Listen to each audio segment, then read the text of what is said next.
చెవులకు కమ్మలు, జుంకీలు, ఇయర్ రింగ్స్‌ను ఏళ్ల తరబడి వీటిని ధరించడం వల్ల చెవులకు కుట్టించిన రంధ్రాలు కాలం గడిచే కొద్దీ చాలా మందిలో పెద్దవిగా మారిపోతుంటాయి. ఇలాంటప్పుడు చాలామంది బ్యూటీ పార్లర్లను ఆశ్రయించి ఏవో యాసిడ్ రసాయనాలతో కూడిన చికిత్సను తీసుకుంటూ ఉంటారు. నిజానికి ఇలాంటి యాసిడ్స్ వల్ల చెవి తమ్మలపై రంధ్రాలు మరింతగా దెబ్బతినిపోతుంటాయి. చర్మంపై స్కార్స్కు కూడా ఏర్పడుతుంటాయి. అయితే చిన్నపాటి ప్లాస్టిక్ సర్జరీల సాయంతో చెవి తమ్మలపై రంధ్రాలను తిరిగి సాధారణ స్థితికి తీసుకురావచ్చునని చెబుతున్నారు డాక్టర్లు. చెవి తమ్మలపై పెద్దగా మారిన రంధ్రాలను సరిచేసే చికిత్సల గురించి ఇప్పుడు తెలుసుకుందాం. చెవి యొక్క అంటే పోగులు పెట్టుకోవడానికి పెట్టుకునే హోల్ పెద్దదైతే కనుక బ్యూటీ పార్లర్ కొంతమంది వెళ్ళినప్పుడు వాళ్ళు ఒక టైప్ ఆఫ్ కెమికల్ పెడతా ఉంటారు. ఆ chemical is mostly 99% it is an acid అండి. One of the types of acid. Usually ఏదైనా టీసీ అని కానీ ఫీనాల్ అని కానీ ఆర్ ఇంకా కొంచెం స్ట్రాంగ్ యాసిడ్స్ కూడా పెట్టవచ్చు అనమాట.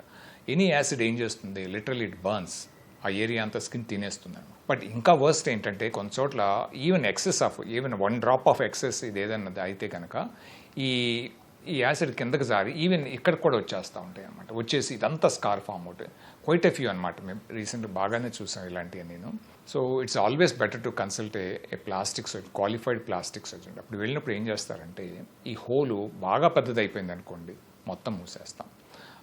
ఇంకా కొంతమందికి ఏంటంటే positions upper part of the whole బాగుంది పొజిషన్ అని అనుకుంటే కనుక upper part of the whole ఒక్కటే ఉంచి ఒక చిన్న ఫ్లాప్ ప్రొసీజర్స్ ఉంటుంది, అంటే డ్యూ ఫ్లాప్ అంటారు అనమాట. దాన్ని ఏంటంటే పక్క నుంచి కట్ చేసి పైకి రివర్స్ చేసి దెన్ మళ్ళీ స్టిచెస్ వేస్తాం అనమాట.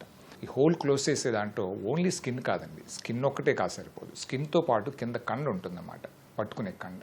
ఆ కండను కూడా క్లోజ్ చేయాలన్నమాట. ఒక 2 to 3 స్టిచెస్ వేస్తాం అనమాట. ఇది లోపల అది వేసినాక దెన్ బయట స్కిన్ని మనం క్లోజ్ చేస్తాం అనమాట. సో ఈ విధంగా ఆల్ త్రూ ద ఇయర్ లోపియల్ అంటాం దీన్ని.